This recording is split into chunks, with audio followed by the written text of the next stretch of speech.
Bonjour, c'est Dr Marina Walsabra de l'Université libanaise. C'est le cours du PLC et c'est le TLP Logics Pro Simulator. Dans cette vidéo, je vais expliquer le Batch Simulator et les fonctions que vous auriez besoin pour faire votre travail de programmation. Donc, dans le Batch Simulator, vous avez deux pompes pour remplir un récipient, un mélangeur, vous avez une résistance pour chauffer, deux capteurs pour mesurer le niveau haut et le niveau bas. Il y a un thermostat. La sortie du thermostat est une sortie binaire. Et donc, le thermostat va lire les valeurs ici. Et il va calculer et il va vous donner pour le PLC une sortie qui est soit 1, soit 0. Il y a une autre pompe pour évacuer le liquide du récipient. Et il y a trois flow meters pour mesurer les quantités de liquide qui rentrent et qui sortent du récipient. Il y a une entrée et une sortie analogique pour contrôler ce qui vient ici, la quantité de liquide, et pour contrôler la quantité et pour l'afficher. Et il y a des lampes et des boutons poussoirs et un sélecteur. Donc, dans cette vidéo, je vais expliquer les entrées et sorties analogiques. Je vais aussi expliquer les compteurs puisque les flow meters vont donner en sortie un signal qui est carré. Et ce signal carré est d'autant plus rapide que le flux ici du liquide est rapide. Et donc pour mesurer la quantité de liquide qui rentre ou bien qui sortent du récipient, il faut compter ces impulsions et donc nous aurions besoin d'un compteur. Pour expliquer ces deux choses-là, je vais passer dans la première simulation qui est le Input-Output Simulator. J'ai préparé deux petits exercices pour vous expliquer ces fonctions. Le premier exercice, c'est un exercice pour le simulator, le Input-Output. Ici, j'ai from BCD et to BCD. From BCD, c'est la fonction qui va lire, il se trouve là, la fonction qui va lire d'une entrée vers le PLC, et to BCD, c'est la fonction qui va afficher sur la sortie une valeur qui est dans ce qu'on a appelé ici une source. Donc dans mon programme ici, je vais lire la valeur qui est dans l'entrée I5, je vais la sauvegarder dans un integer value à l'entrée de la mémoire du PLC, et ensuite je vais lire cette valeur et je vais l'afficher sur O6. Donc mon programme va afficher sur la sortie ce que je vais mettre sur son entrée.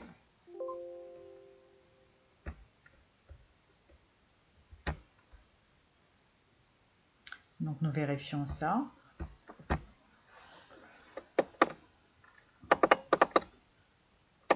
Donc ce sont un code qui est en binary coded decimal qui se transforme en binaire à l'intérieur du PLC et puis qui se retransforme en binary coded decimal pour l'affichage.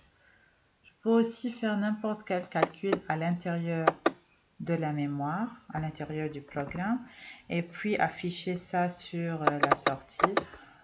Ici, j'ai un set1 où j'ai sauvegardé une valeur constante 10 et puis je vais l'afficher sur l'écran.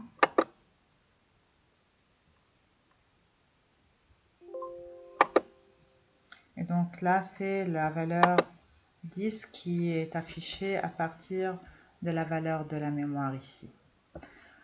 Là aussi, vous pouvez, dans le data table,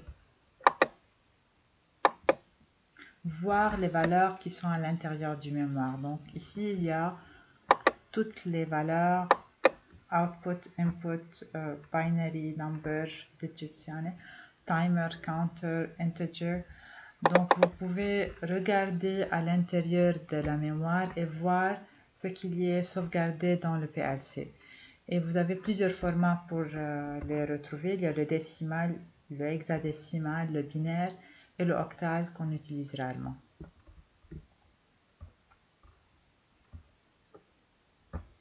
Dans le deuxième programme, je vais expliquer les compteurs.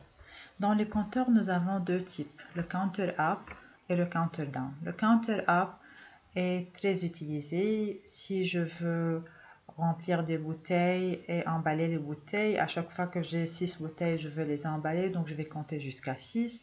Si j'ai 10 paquets, je vais les mettre dans un carton, donc je vais compter jusqu'à 10. Et donc j'ai besoin de compteurs.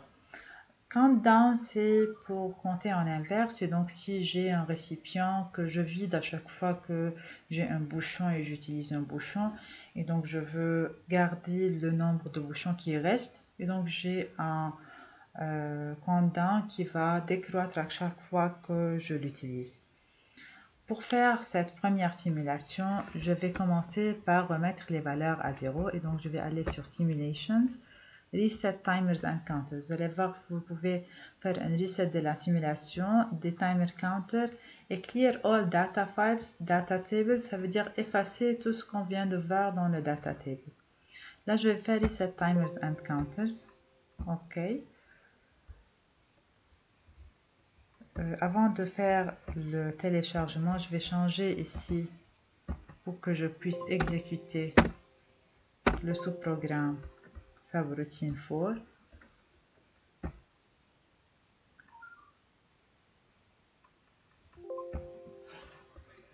Et dans ce sous-programme, je vais avoir un counter app qui est contrôlé par i10 et donc à chaque fois que je vais avoir un franc montant sur i10, le compte va augmenter jusqu'à la valeur 10.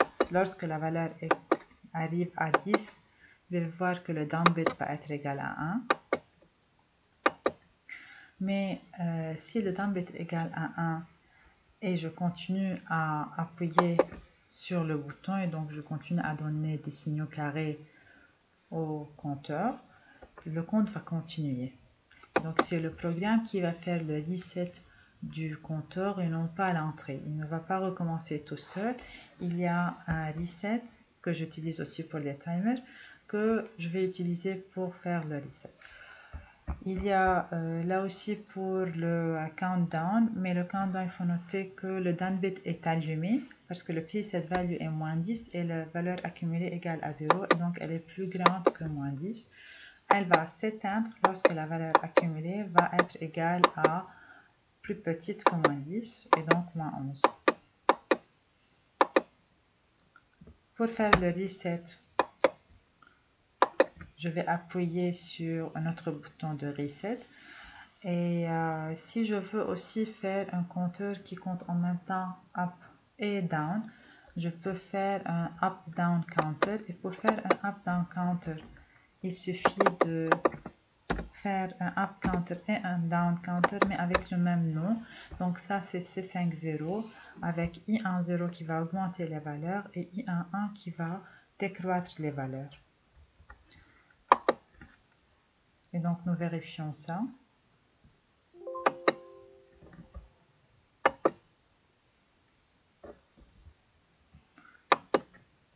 Et là, I11 est en train de diminuer les valeurs. Et donc, ça simule un récipient qui peut être rempli d'un côté et vidé de l'autre avec la valeur à l'intérieur qui simule la valeur de liquide ou bien de matière qui est dans le récipient. Et donc ça, c'est par rapport au compteur, aux entrées-sorties analogiques et au batch simulator. Et là, c'est votre travail. Bon courage à vous.